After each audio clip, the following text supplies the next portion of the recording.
விஜய் அவர்கள் இன்று சந்திக்கக்கூடிய அரிய வாய்ப்பையும் உயர்ந்த ஒரு சூழ்நிலையும் இன்று ஏற்பட்டது. இந்த சந்திப்பு இனிய சந்திப்பு, மிக உயர்ந்த சந்திப்பு.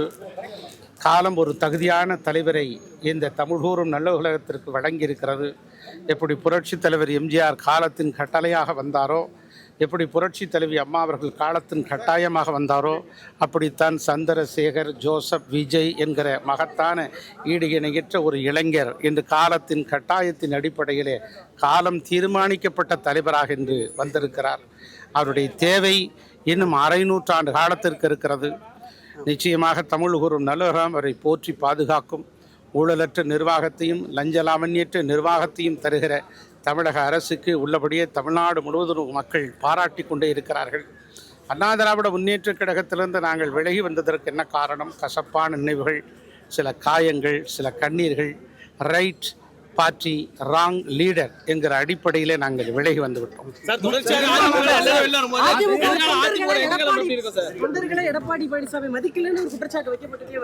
அது கொஞ்சம் கொஞ்சமாக நீங்களே புரிந்து கொள்வீர்கள்.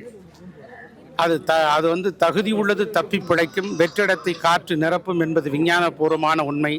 தகுதியுள்ள தலைவராக இருக்கிற நம்முடைய முதலமைச்சர் விஜய் அவர்களின் பக்கம் இன்று எல்லோரும் நகரத் தொடங்கிவிட்டார்கள்.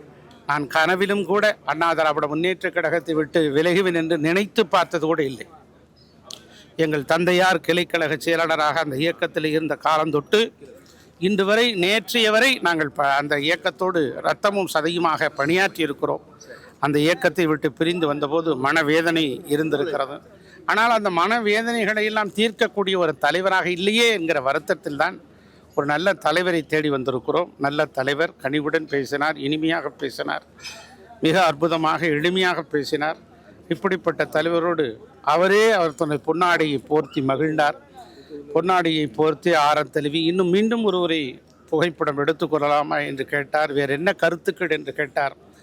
நடுவண் அரசு பல்வேறு பிரச்சனைகள் குறித்தும் மேகதாது அணை நடுவர் மன்றத்தில் தீர்ப்பின் மூலமாக நடுவர் மன்றம் அமைப்பால் காலதாமதம் நீட்டிக்கக்கூடாது, அப்படி ஒரு காலதாமதம் ஏற்பட்டு விடுமோ என்று சொல்கிறது விரிவாக அதற்குரிய ஒரு தகவல்களை நீங்கள் தாருங்கள் என்று கேட்டிருந்திருக்கிறார். இப்படி எந்த கருத்துக்களையும் எதிர்கருத்துக்களாக இருந்தால் கூட அந்த கருத்துக்களை உள்வாங்கி அதை ஏற்றுக்கொள்கிற மனம் படைத்தவராக முதலமைச்சர் இருக்கிறார் என்பதை பார்க்கிற போது ஒரு மகிழ்ச்சி ஏற்படுகிறது.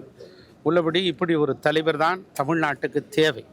காலத்தின் கட்டாயம். 100 ஆண்டுகள் ஆனாலும் அதிமுக இருக்குன்னு சொல்லி அம்மா சொல்லியிருந்தாங்க. நிச்சயமாக அந்த காலகட்டத்தில் அவர் சொன்னது காலம் கடந்து விட்டது. அதை காப்பாற்ற வேண்டிய பொறுப்பு அந்த இயக்கத்தில் இருக்கிற தலைவருடைய பொறுப்பு. அந்த தலைவர் அதுக்குரிய வாய்ப்பை சரியான முறையில் பயன்படுத்தி தவறிவிட்டார். அது அந்த தலைவரிடத்துல கேட்கணும். தொண்டர்கள் நம்பிதான் அதிமுக கடந்த காலங்களில் பயணிச்சிருக்கு, பல தேர்தலை சந்திச்சிருக்கீங்க. தொண்டர்களுடைய பொறுப்பு தானே சார் அது? ஒட்டுமொத்தமா அதிமுக வெற்றி பாதை கொண்டு சொல்லணுங்கிறது. அந்த தொண்டர்களை சரியான முறையிலே தலைவர்கள் வழிநடத்தி செல்ல வேண்டும். அந்த தொண்டர்களை சரியான முறையிலே வழிநடத்தக்கூடிய தலைவர்கள் இல்லை என்று சொன்னால் அது உடைந்து தெரிந்துவிடும். எப்படியோ உலக அரசியல் வரலாற்றில் பல இயக்கங்கள் இருக்கிறது. தலைமை சரியில்லை என்கிற காரணத்தினால் உடைந்து நொறுக்கப்பட்டு விட்டிருக்கிறது. அண்ணா திராவிட முன்னேற்றக் கழகத்தின் தேவையை அறிந்து அதற்குரிய ஒரு யுத்தியை, அதற்குரிய ராஜதந்திரத்தை, அதற்குரிய தகுந்த பாதையை அமைக்க வேண்டும். அவர்தான் நல்ல தலைவர். புரட்சி தலைவர் எம்ஜிஆருக்கு பிறகு அந்த இயக்கம் சுக்குநூறாக உடைந்துவிடும், அப்படி ஒரு மகத்தான காந்த கவர்ச்சிமிக்க தலைவர் இல்லை என்று சொன்னார்கள். உடைந்த கட்சியே 2ஆக இருந்ததை ஒன்றாக்கி அந்த இயக்கத்தை மீண்டும் புத்துருவாக்கி மீட்டுருவாக்கம் செய்து